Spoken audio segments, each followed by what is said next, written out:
Welcome to Mind Body Monday, and thank you for joining me.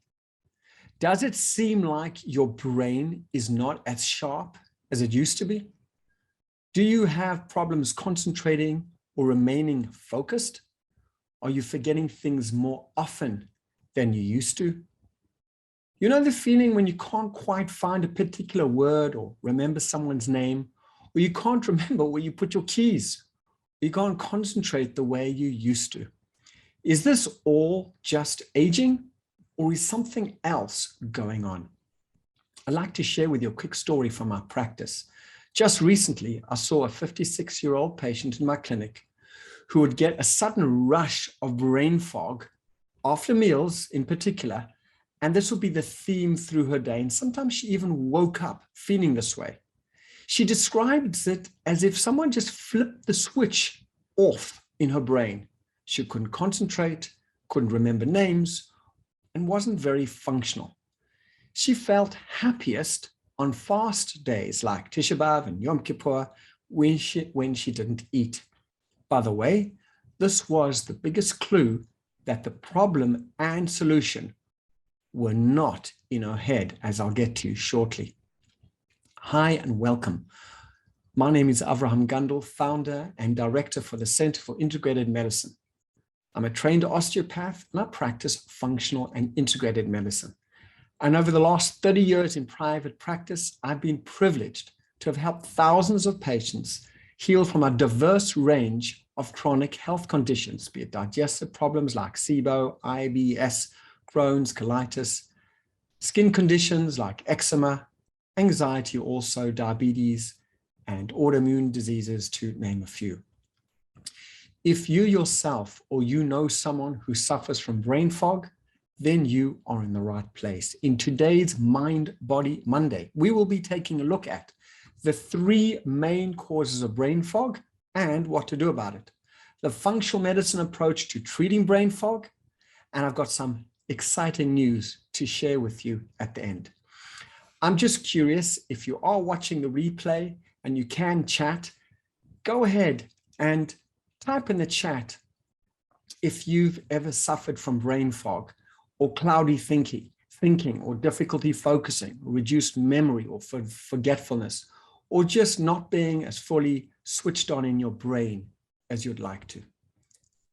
As a functional medicine practitioner, I see many patients with brain fog, poor concentration, poor memory. What I have noticed is that brain fog can also impact the way people feel about themselves. People often do not feel like themselves, that the loss of mental sharpness feels strange to them. For a patient, brain fog is one of the most frustrating symptoms to deal with. This is in part because it's not always recognized by healthcare providers. Although it's a common symptom, there's no direct research about brain fog, and there's no standard tests or treatment criteria to assist in the diagnosis. However, for practitioners and patients who are willing to take a deeper dive, there's a lot that can be done, as you're going to learn shortly, to clear through brain fog. As a functional medicine practitioner, my goal is always to look for the underlying causes of health conditions. And what I know from years of experience with patients who have these problems is that there's generally no one reason for it and no one solution either. But the good news is that in most cases, these problems are totally fixable. And the one key that I see time in and time again is that this key is in the gut. And the beauty of functional medicine lies in its simplicity, and this approach gets results. So from what I've seen, if I had to narrow down brain fog's origins to its three primary causes, I would say, number one, inflammation, number two, too much histamine, and number three, malabsorption issues. And let's look briefly at all of these, what to do about it, and some key takeaways for the end. The first thing I tell my patients with brain fog is an early warning sign. Just like the orange light on the dashboard of your car, letting you know that the oil may need changing or something else is going on. So too, brain fog is a sign, an early warning sign that something needs to shift, either in your lifestyle or nutrition, etc., or both. Let's look briefly and learn about these three aspects of brain fog and what to do about it. So stay focused with me as we take a mini dive into these three. Let's look at inflammation to start. Our gut, as you may be learning from Mind Body Monday, is home to trillions of bacteria.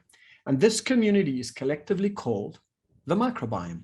Your microbiome is comprised of 15 trillion human cells and about 90 trillion bacterial cells. That's 15 trillion human cells and 90 trillion bacterial cells. So that means the bacteria in our bodies contains at least 150 times more genes than our human genome. It's a very big influencer of our health and well-being. Now, these bacteria play a crucial role in our digestion and absorption of nutrients, but can also pose major problems if the species that live in our gut are out of balance. Now, something very interesting to note is some of the common types of bacteria in the gut have a substance in their cell wall called LPS. LPS stands for lipopolysaccharides. Now, when the immune system senses LPS in our bloodstream, it triggers a very strong inflammatory response. Excess inflammation then influences and impacts the brain and the neurotransmitter production in our brain, leading to disturbance in cognition, focus, and mood. So all this is traced back to LPS triggered in the gut. Simply put, what this means is when you feel mental fatigue or brain fog, this is a sign that you have neuroinflammation, inflammation in the nervous system, inflammation in the brain. And it's like when you get the flu, there's inflammation, and this is what makes you feel lousy. And just like flu, a person can get inflammation in the brain. And this inflammation also makes you feel lousy, and it's hard to think too much and focus and concentrate, be functional, and get on with the rest of your day. The danger in neuroinflammation, when left and it goes out of control, is that many cognitive impairment diseases like Parkinson, Alzheimer's, and dementia are all traced back to inflammation in the brain. Now, what most people don't know is that brain inflammation actually starts from inflammation in the gut. And thanks to sophisticated testing, we know that most people who have brain fog also have a leaky brain and also have a leaky gut. Now, this is how it all works. Stay focused just for the next 2 minutes or so while I unpack a little bit of how our brain and our nerves work, neurons work, because when you understand this, you'll understand everything about the gut-brain connection. So normally, our neurons communicate with one another through something called dendrites. These are like outposts. Now, when there's inflammation, these dendrites start being nibbled away at by police keepers of the brain called microglia. Microglia acts as the brain's bodyguards. If they sense danger approaching the brain, they actually chop away at these outposts, the dendrites, to protect our neurons. Cutting off dendrites are like guards at a castle gate, let's say. When these guards sense danger, they pull up the drawbridge. The drawbridge is how the castle dwellers communicate with themselves and communicate with the outside world. So once the dendrites are chopped off, the neurons are safe, just like the castle dwellers are safe with the drawbridge drawn up, but the cost is very high because communication is severely impaired, both within the castle, i.e. within our brain, and between our brain and the outside world. Mental fatigue and brain fog are early warning signs that this process is happening in the brain. This process all depends on what we eat, when we eat, and the state of our microbiome. The great news is that all this is fixable, because all this can be easily reversed, and it takes as little as 3 to 5 days to begin to influence the microbiome and the chemicals that it puts out. And instead of putting out inflammatory products, it can put out products that soothe, heal the gut, soothe and heal the brain. So that's the first challenge we looked at, is inflammation. Let's look at challenge number 2, or cause number 2 of brain fog, is really overproduction of histamine. Now, many people know the symptoms of histamine associated with hay fever, itchy nose, runny eyes, and general feeling of irritability, all associated with histamine release. And this is why antihistamines are often prescribed to symptomatically treat allergies. What most people don't know is that we also produce a lot of histamine in our gut, and that histamine is also a neurotransmitter in the brain. Many bacteria in the gut produce histamine as a byproduct of their own cellular metabolism. But when the balance of bacteria is disrupted in the gut, we can have an increased production of histamine in the gut through food sensitivities and unexplained gut pains and diarrhea. This is what they will cause. And this extra histamine release can affect histamine in our brain and central nervous system as well. And in excess amounts, histamine in the brain can cause feelings of anxiety and even panic attacks. In higher amounts, it can cause brain fog, difficulty concentrating, and problems retaining information. Because this is Mind Body Monday, let's all take a nice deep breath in wherever you are. Breathing out, relax your shoulders, and let's bring our focus back. To reduce the histamine effect on the brain, you can try a low histamine diet, add probiotics and specific supplements, and this has been shown to lower histamine and may even help brain fog. Okay, another nice deep breath in. Breathing out. As Mind Body Monday is all about understanding the role and connection of the mind and the body to enhance our gut-brain well-being and connection. Let's look at the third main cause of what I see in my practice for brain fog. The third is malabsorption. Many key vitamins, minerals, and nutrients are absorbed in the gut, and some are even produced by gut bacteria, like B12, for example. A lot of these nutrients are critical for neurotransmitter production in the brain, and even a mild deficiency of these can contribute towards poor concentration, low mood, problems with memory, and suboptimal brain function. Furthermore, some medications like heartburn medications like protein pump inhibitors, non-steroidal anti-inflammatories like aspirin or ibuprofen, paracetamol, etc., excess alcohol, tannins in teas and coffees, food intolerances, and various other forms of inflammation have a significant negative effect on nutrient absorption. In fact, studies showing that people with fructose malabsorption have shown low absorption of tryptophan, folate, and zinc. These are 3 key nutrients, all critical for mental health and brain function. So, in summary, the 3 main causes that I see often for brain fog are inflammation, too much histamine production, and possible malabsorption issues. The solution then is focused at turning off the inflammation so the gut and the brain can heal. And the way to turn off inflammation in your gut and brain and to turn on healing is through following a nutrient-dense eating approach. So have a look at the following. 60 to 80% of the food that most people eat is super processed, over processed food. This is not a good thing at all, because the processed foods are made with incredibly quick acting sugars, proteins, and fats. That means if they do have any proteins in, but they act quickly in the body, tantalize our taste buds, stimulate our brain a lot like drugs do, like cocaine and heroin. They stimulate the dopamine production in the brain, make us feel good, make us want more of these foods, and load our system for food addiction in a way. When you eat processed foods, then more inflammation occurs in the brain.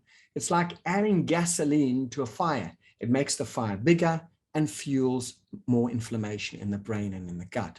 However, when you eat whole foods, it takes more time to process the sugars and proteins and fats in the food to be broken down in our body. And this is a good thing because it doesn't overload our bodies and we can process it easily. And through this, the body can process it, absorb it, and digest it adequately, and it turns off the inflammatory process in our brain and in our gut.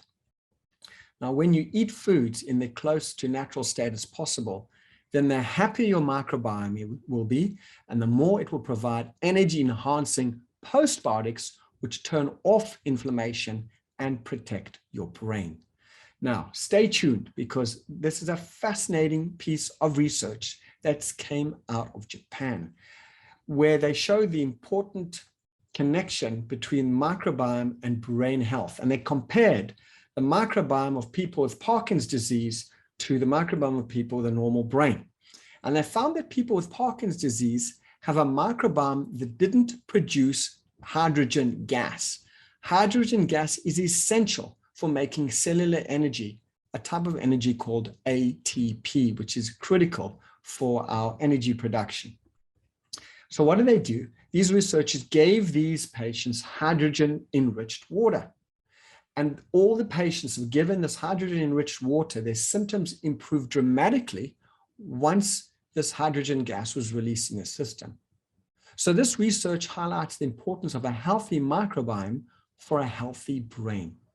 The key takeaway is to eat more prebiotic foods like sweet potatoes, ground flax seeds, chia and hemp seeds, those three are my favorite, and more fibrous vegetables like asparagus, artichokes, leeks, onions, and cruciferous vegetables, because the prebiotics provide the environment for the probiotics and friendly bacteria to eat, make the proper gases, make the proper nutrients, nourish the brain, nourish the gut, and put out inflammation. The most important thing here is that it can take as little as 3 to 5 days to begin to turn the health of your microbiome around. A line I commonly hear from my patients is, when my gut is not great, my mind is not great. So people are already beginning to make the connection between the health of the gut and the health of the brain. And the main thing here is to eat nutrient-dense, unprocessed food that tastes great and that you love, but most important, that love you back and they do good for you. Just before we end, the last really important thing I want to focus on is that in order to clear brain fog forever and to have a clear mind, it's not only about ensuring you get quality sleep, but that you get the timing right of the meal you eat before going to sleep. So there's two factors I mentioned here. One is quality sleep, and the other is the timing of the last meal you eat before going to sleep. You see, the key thing here is that the brain also must go through a rest cycle. No animals or mammals can survive without sleep. In fact, the longer a person goes without sleep, the worse the decision-making process is and the worse brain fog becomes. When we sleep, our brains go through a very, very important wash and rinse cycle, where literally the brain is cleared out of inflammation and debris from its normal processing. This system is called the glymphatic system. This is where the glial cells in the brain clear out toxicity that our own brain creates from functioning normally. However, when there's additional inflammatory burden placed on our brain through our gut and our poor lifestyle and eating choices, then this lymphatic circulation gets overwhelmed and doesn't do its job properly. And the key thing here is that most deep sleep happens early in the sleep cycle. So let's put this together. When you're digesting food, large amounts of blood get flowed and towards the digestive system. This way, the digestive system is able to digest the food properly. It goes to the digestive system, which means it goes away from the brain so that there's less healing and brain support at that moment. Our sleep cycle also needs large amounts of blood flow in order to perform this needed clearing out process through the lymphatic system. So there's a competition between proper digestion and deep supportive sleep and clearing out our brain. So what this means is when you eat close to bedtime, then you're diverting blood flow to the digestive system to help the digestive process. Instead, it should be directed to the brain to help with deep sleep and clearing out the brain. This means that our brains can't clear out the inflammation and debris, so it builds up and the inflammation accumulates and the brain fog gets worse the next day. So the more time you can give the brain to repair itself, the better off we'll be. And the best way I know to do this is to aim to have your last evening meal at least 4 hours before bedtime. And when I mentioned this recently to patients, they said, what? No eating, no bedtime snack, midnight snack. And I said, while you're healing, let's press pause on that one. You can drink like herbal teas that support deep restorative sleep, like chamomile tea or lemon balm or other herbal teas that help deep sleep. But you can't eat, recommendation not to eat any food. And if you can't manage 4 hours, that's okay. You can start with 3. If you can't manage 3, then 2. And if you can't manage 2, then 1. Do what you can. But it's important to know that 4 is definitely ideal. You will feel so much better in the morning. So coming back to my patient with brain fog, she cut out the inflammatory causing processed foods, eliminated the histamine producing chemicals in her diet, and ramped up the nutrition to heal her gut and balance her microbiome. This all was done through testing her gut, carefully analyzing her blood test results, looking through her lifestyle, and guiding her on this healing program. I also recommended that she get a sleep tracker. She can use an app. I recommended the Aura Ring. It's something I've been using for a number of years. It really, really helps to give me very significant data on my sleep metrics to know the quality of my sleep, the depth of my sleep, my heart rate variability, and other important biological functions like my pulse rate, etc., my resting pulse rate. That way I can make sure I'm getting the quality sleep I need to be at my best. So she did all of these changes for 90 days, which is about the time it takes for the average red blood cell to change over completely, because the red blood cells last between 90 and 120 days. Then they all get changed over. So they get bathed in the nutrients and the healing and the support of your cleansing diet, nutritional program, etc. So very soon after she got started on this program, she already began to feel better, less brain fog, greater mental clarity, her moods lifted, and she really felt better all around. So just before I end with the weekly Mind Body Monday challenge, I have something super special coming up and I think everybody will love. So watch out for my emails and posts in a few weeks, as I have limited spots for a special program to help you gain maximum success in your health and in your life. So I'd like to end with a challenge. So for just 10 days, I invite you to stop eating about 4 hours before bedtime. You can drink herbal teas, just don't eat. And if you can't manage 4 hours, that's okay. Try for 3. You can't manage 3, try for 2. If you can't manage 2, try for 1. But being conscious, the more time you allow, at least 4 hours is ideal, before bed without eating, then you'll allow your digestive system to complete its important work, and that then your brain will go into deep restorative sleep, and the lymphatic circulation can work effectively on your brain, clearing out debris, clearing out inflammatory products, so you can wake up feeling refreshed and renewed. Thanks for joining me again on Mind Body Monday, and I look forward to seeing you next week. And remember, Mind Body Monday is where self-care is the heart of healthcare. Just take one small step to enhance your health and well-being in body, mind, and soul. See you next week.